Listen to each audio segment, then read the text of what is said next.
Carta aos Gálatas capítulo 1 do versículo 1 ao 24.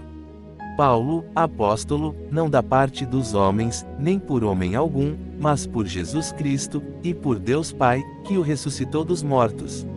E todos os irmãos que estão comigo, as igrejas da Galácia.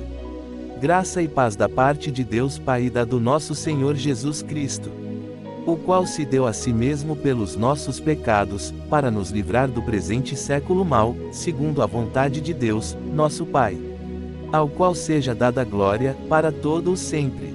Amém. Maravilho-me de que, tão depressa, passasseis daquele que vos chamou à graça de Cristo, para outro evangelho, o qual não é outro, mas há alguns que vos inquietam e querem transtornar o evangelho de Cristo. Mas, ainda que nós mesmos, ou um anjo do céu, vos anuncie outro evangelho, além do que já vos tenho anunciado, seja anátema. Assim como já vô-lo dissemos, agora de novo, também, vô-lo digo. Se alguém vos anunciar outro evangelho, além do que já ouvistes, seja anátema. Porque, persuado eu agora a homens ou a Deus? Ou procuro agradar a homens? Se estivesse ainda agradando aos homens, não seria servo de Cristo. Mas faço-vos saber, irmãos, que o evangelho, que por mim foi anunciado, não é segundo os homens. Porque não o recebi, nem aprendi, de homem algum, mas pela revelação de Jesus Cristo. Porque já ouvistes qual foi antigamente a minha conduta no judaísmo, como sobremaneira perseguia a igreja de Deus e a assolava. E, na minha nação, excedia em judaísmo a muitos da minha idade, sendo extremamente zeloso das tradições dos meus pais. Mas, quando aprouve a Deus, que desde o ventre de minha mãe me separou, e me chamou pela sua graça, revelar seu Filho em mim, para que o pregasse entre os gentios, não consultei a carne nem o sangue. Nem tornei a Jerusalém, a ter com os que já antes de mim eram apóstolos, mas parti para a Arábia, e voltei outra vez a Damasco. Depois, passados 3 anos, fui a Jerusalém, para ver Pedro, e fiquei com ele 15 dias. E não vi nenhum outro dos apóstolos, senão Tiago, irmão do Senhor. Ora, acerca do que vos escrevo, eis que diante de Deus testifico que não minto. Depois fui para as partes da Síria e da Cilícia. E não era conhecido de vista das igrejas da Judéia, que estavam em Cristo. Mas somente tinham ouvido dizer, aquele que já nos perseguiu anuncia, agora, a fé que antes destruía. E glorificavam a Deus, a respeito de mim. Amados irmãos, a carta aos Gálatas é uma epístola cheia de ensinamentos. A carta de Paulo aos Gálatas foi escrita para várias igrejas na região da Galácia, onde Paulo havia viajado em uma de suas jornadas missionárias. Você pode ler as histórias no livro de Atos. Ele escreveu esta carta importante a partir de um lugar de profunda paixão e frustração. Aqui está o contexto. O cristianismo começou como um movimento messiânico judaico em Jerusalém, mas sua mensagem era para toda a humanidade. Assim, rapidamente se espalhou além de Israel. Na época de Paulo como missionário, havia tantos não-judeus quanto judeus no movimento de Jesus, e isso gerou um grande debate que conhecemos pelo capítulo 15 do livro de Atos. Historicamente, o povo da Aliança de Deus estava focado em um grupo étnico, Israel, e era separado pelas práticas ordenadas na Torá, como a circuncisão dos homens, a alimentação kosher e a observância do sábado. Havia muitos cristãos judeus que acreditavam que, para que todos esses não-judeus realmente se tornassem parte da família de Deus, precisavam obedecer às leis da Torá. Assim, alguns desses cristãos judeus acabaram indo até as igrejas da Galácia. Eles estavam minando a autoridade de Paulo e exigindo a circuncisão de todos esses cristãos não-judeus, e muitos acabaram se submetendo a isso. Quando Paulo descobriu, ficou de coração partido e irado, e essa carta é o resultado. Ele primeiro desafia os Gálatas com seu resumo da mensagem do Evangelho sobre o Messias crucificado. Em seguida, argumenta que esse Evangelho é o que cria a nova família multiétnica de Jesus e Abraão, e então mostra como esse Evangelho é o que realmente transforma as pessoas pela presença e poder do Espírito. Ele começa expressando sua perplexidade pelo fato de os Gálatas terem abraçado um evangelho diferente, É aquele promovido por esses cristãos que falam mal de Paulo e exigem a circuncisão. Assim, Paulo primeiro defende a autenticidade de sua mensagem e sua autoridade como apóstolo. Ele foi comissionado pelo próprio Jesus ressuscitado para ir ao mundo não judeu, lembre-se da história no livro de Atos. Paulo diz que foi somente mais tarde que ele foi a Jerusalém para consultar os outros apóstolos, como Pedro e Tiago, e quando lhes contou que não estava exigindo que os cristãos não judeus fossem circuncidados ou comessem alimentos kosher, eles o apoiaram plenamente. Explicação do que é um alimento kosher. Alimentos kosher são aqueles que seguem as leis alimentares judaicas, conhecidas como kashrut. Essas leis, baseadas na Torá, abrangem tanto os alimentos permitidos quanto os proibidos, a forma como os animais devem ser abatidos e os alimentos devem ser preparados, e as combinações de alimentos que podem ser consumidos juntos. Alimentos permitidos: animais terrestres, animais ruminantes com cascos fendidos, como vacas, ovelhas e cabras. Aves kosher tradicionais, como galinhas, perus e patos. Peixes com barbatanas e escamas, como salmão, atum e sardinha.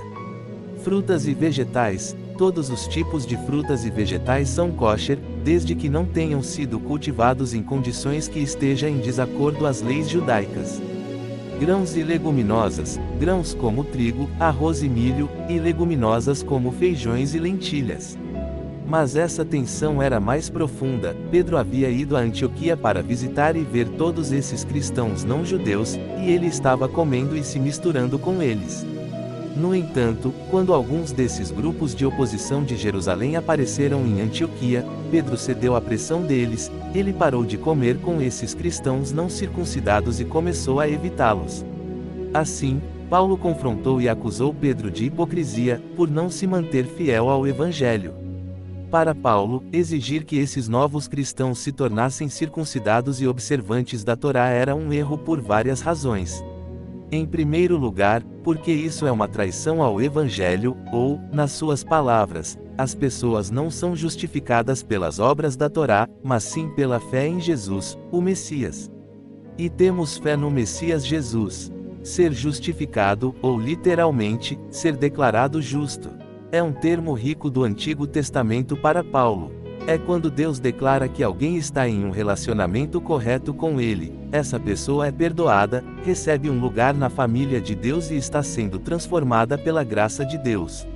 E é a convicção de Paulo que ninguém pode ser justificado pela observância dos mandamentos da Torá, mas apenas pela fé em Jesus. Esta é uma frase densa, que pode se referir à própria fidelidade de Jesus em viver e morrer em nosso favor, ou pode se referir à nossa própria confiança e devoção a Jesus. De qualquer forma, o ponto é claro: as pessoas são justificadas apenas por confiar no que Deus fez por elas através de Jesus, e não pelo que elas fazem por si mesmas. No coração do Evangelho de Paulo está esta afirmação, que quando as pessoas confiam no Messias Jesus, o que é verdadeiro sobre ele se torna verdadeiro sobre elas, sua vida, morte e ressurreição se tornam delas, ou, nas suas palavras: fui crucificado com o Messias, e não sou eu quem volta à vida, é o Messias que vive em mim. E a vida que agora vivo, vivo pela fé no Filho de Deus, que me amou e se entregou por mim. Assim, a razão pela qual alguém pode dizer que está certo com Deus, ou pertence à família do pacto de Jesus, não é porque obedece às leis da Torá, é apenas por causa do que Jesus fez por eles, algo que nunca poderiam fazer por si mesmos. Agora, essa compreensão profunda do que Jesus realizou tem enormes implicações sobre quem pode agora ser incluído na família do pacto de Deus e sobre o que significa viver como membro dessa família. Assim, Paulo primeiro se volta para as histórias sobre Abraão em Gênesis, como ele foi justificado, ou declarado justo diante de Deus, simplesmente tendo fé e confiando na promessa de Deus de que um dia todas as nações encontrariam a bênção de Deus. Assim, Paulo primeiro defende a autenticidade de sua mensagem e sua autoridade como apóstolo. Ele foi comissionado pelo próprio Jesus ressuscitado para ir ao mundo não judeu, lembre-se da história do livro de Atos.